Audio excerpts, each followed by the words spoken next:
ବିଶ୍ୱଶାନ୍ତି ଆଧ୍ୟାତ୍ମିକ ଯୋଗାଶ୍ରମ ଓଡ଼ିଶା ତରଫରୁ ବାରମ୍ବାର ଯେତେ କହିଲେ ମଧ୍ୟ କେହି କାହାରି କଥା କାହିଁକି ଶୁଣୁନାହାନ୍ତି।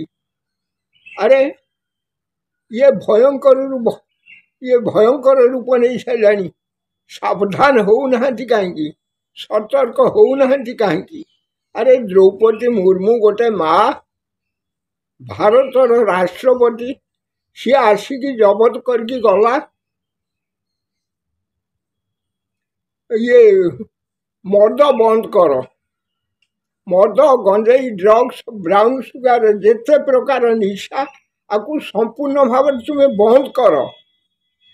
ଇଏ କ'ଣ କଲେ? ମାର ସମ୍ମାନ ରଖିବା ପାଇଁ ଏଇ ଗଭର୍ଣ୍ଣର ଅଫିସରେ ସବୁ ହେଇଛି। ଏଇ ଗଭର୍ଣ୍ଣର ସବୁ ଜାଣି ଶୁଣି ସବୁ ତାଙ୍କର ଷ୍ଟାଫ, ଏଇ ନବୀନ ସରକାର ନିଜେ, ନବୀନ ପଟ୍ଟନାୟକ ତାଙ୍କର ସବୁ ଏକାଠି ହେଇକି ସେଠି ସେ ଧର୍ମସଭା କରିଥିଲେ। ଇଞ୍ଜିନିୟର ମାନେ ଚାରିକି ଥିଲେ ସେଠି। ସେ ମଦ ବନ୍ଦ କରିକି ଗଲେ।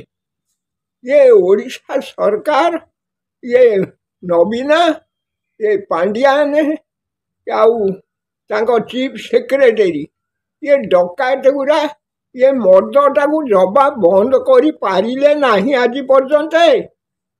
ଗଞ୍ଜାମ ଭଞ୍ଜନଗର ମଝିରେ କି ବାପ ପୁଅ ମଦ ଭାଟି ଅଛି। ଆରେ ଏଇ ମଦ ଭାଟି ଲାଗି ହଜାର ହଜାର ସଂଖ୍ୟାରେ ଲୋକ ମରିଗଲେଣି। ଆରେ ସବୁ ମାତାଳ ପାଗଳ ଅଜ୍ଞାନୀ ହେଇଗଲେଣି।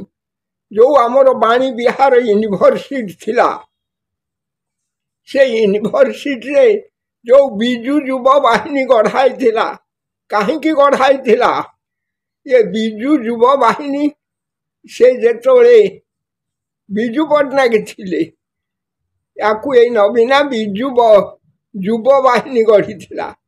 ଗଢ଼ିକି କ'ଣ କଲା ନା, ତଳେ ପାଠ ପଢ଼ାଗଲା, ଉପରେ ନିଶା ଖାଇବାକୁ ବ୍ୟବସ୍ଥା କରାଗଲା। ଆଉ ତାପରେ କ'ଣ କଲେ ନା, ସେଠି ନିଶା ଖାଅ, ବେଶ୍ୟାବୃତ୍ତି କର, ନିଜ ଇଚ୍ଛାରେ ଶାନ୍ତିରେ ରୁହ। ଏ ପାଣ୍ଡିଆନେ ପୁରା ସେଥିରେ ଯୋଗ ଦେଇଛି। ଆଉ ଯୋଗ ଦେଇକି ଏମାନେ କ'ଣ କରିଛନ୍ତି? ୟୁନିଭର୍ସିଟିଟାକୁ ତ ଇଏ ଶିକ୍ଷା ବିଭାଗ ସମ୍ପୂର୍ଣ୍ଣ ଏ ପ୍ରାଚୀନ ଜଗନ୍ନାଥ ସାହିତ୍ୟ, ସଂସ୍କୃତି, ଐତିହାସକୁ ଇଏ ପୁରା ଉଚ୍ଚ ଶିକ୍ଷାକୁ ପୁରା ଧୂଳିସାତ କରିଦେଲେ। ଆଚ୍ଛା, ଧୂଳିସାତ କରିଦେଲେ, କରିଦେଇ ସାରିକି ୟାକୁ ଏଇ ଲାଗେ ଘର ଇଏ ବାହାରୁ ଯାଇକି ଆଣିକି ସ୍ତ୍ରୀ ଲୋକ ଗୁଡ଼ାକୁ ଆଣିକି ରଖିଦେଲା।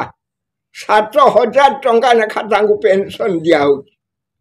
ବାହାରେ ଯେଉଁମାନେ ବାହା ହେଇପାରିନାହାନ୍ତି, ଯେଉଁମାନେ ବିବାହ ହେଇପାରିନାହାନ୍ତି, ଯେଉଁମାନେ ଘଇତା ଛାଡ଼ିଛନ୍ତି, ସେମାନଙ୍କୁ ଧରିକି ପଳେଇ ଆସିଲେ ଇଏ ପ୍ରେମ କରିବା ଲାଗି। ଆଙ୍କୁ ଆଣିକି 7,000 ଟଙ୍କା ଲେଖା ଦେଇକି ମାଳିସାହି ପାଖରେ 3ଟା ମାଳିସାହି କରିଦେଇଛି। ତାଙ୍କୁ ଏଇ ଧନ୍ଦାରେ ଲଗେଇକି କେମିତି ମଦ ବିକ୍ରି ହେବ, ଏ ଫ୍ୟାକ୍ଟରୀ ଭଞ୍ଜନଗର ଆସ୍କା ମଝିରେ କି ଭାଟିଟେ କରିଦେଇକି, ଆଉ ଏଠି ବିଶୁଦ୍ଧ ଏଇ ଆଶ୍ରମରେ ଗୋଟେ ଭାଟି କରିଦେଇକି ଇଏ କରିକି ଇଏ ଲଗେଇଛି। ଏ କ'ଣ ନା ହୋଟେଲ ଆମର ଚାଲିଛି। ଏଥିରେ ୟାକୁ ଇଏ କରିକି ଏ ଜନ ସମାଜକୁ ପୁରା ମଦ ଖୋଇକି ସହର ମଫସଲ, ଗଳି କନ୍ଧି ସବୁ ମରିଗଲେଣି। ନୟାଗଡ଼ରୁ ମୁଁ ଶୁଣିବାକୁ ପାଇଲି ବିଶୁଦ୍ଧ କେତେ ଗୁଡ଼ିଏ ଏଇ ମଦ ଖାଇକି ପୁରା ମରିଗଲେ। କେତେ ଇଞ୍ଜିନିୟର ପିଲା ମରିଗଲେ। ଏଇ ଓଡ଼ିଶାରେ, ଏଇ ଖୋର୍ଦ୍ଧାରେ, ଏଠି କେତେ ଗୁଡ଼ିଏ ଇଞ୍ଜିନିୟର ମରିଗଲେଣି। କେତେ ଗୁଡ଼ିଏ ଇଏ ସାଧାରଣ ଲୋକ ମରିଗଲେଣି। ଇଏ ମଦ ଭାଟି କରିକି ଏଇ ଲାଗେ କ'ଣ କରିଛି ନା, ଅଫିସ ଭିତରେ ଏଇ ଯେଉଁ ଯୁବ ବାହିନୀ ଗଢ଼ିଥିଲା, ବିଜୁ ଯୁବ ବାହିନୀ, ଏଇ ସଂଗଠନ ତରଫରୁ ସେତିକି ବର୍ଷରେ ଯେତକ ଲୋକ ଏଇ ଲାଗେ ଅଫିସ ଚଳେଇଛନ୍ତି, ସେ ଅଫିସ ଭିତରେ ଖାଲି ଅଫିସ ଖାଲି ନା ଅଫିସ ସେଥିରେ ଖାଲି ମଦ କାରବାର ଆ ବ୍ୟତୀତ ଆଉ କିଛି ନାହିଁ। ମଦ ମାଂସ ଏ ଗୋରୁ ମାଂସ ଚଲାଣ କରିକି ଏଠି ପଠାଣଙ୍କ ସହିତ ଯୋଗାଯୋଗ କରିକି ତାଙ୍କୁ ଗୋଶାଳା କରେଇକି ଇଏ କରିକି ଆଉ ଏ ଆମ ଏ କଂଗ୍ରେସିଆ ଡକାୟତ ଦଳ ଏ ସବୁ ସମ୍ପୂର୍ଣ୍ଣ ଭାବରେ ଇଏ ଜନସମାଜଟାକୁ ପୁରା ଧ୍ୱଂସ କରିଦେଇ ସାରିଲେଣି। ସବୁ ପାଗଳ ମାତାଲି ଏକାଠି ହେଇକି ଇଏ ସେ 40-50 ବର୍ଷ ଭିତର ଘଟଣା ଏଟା।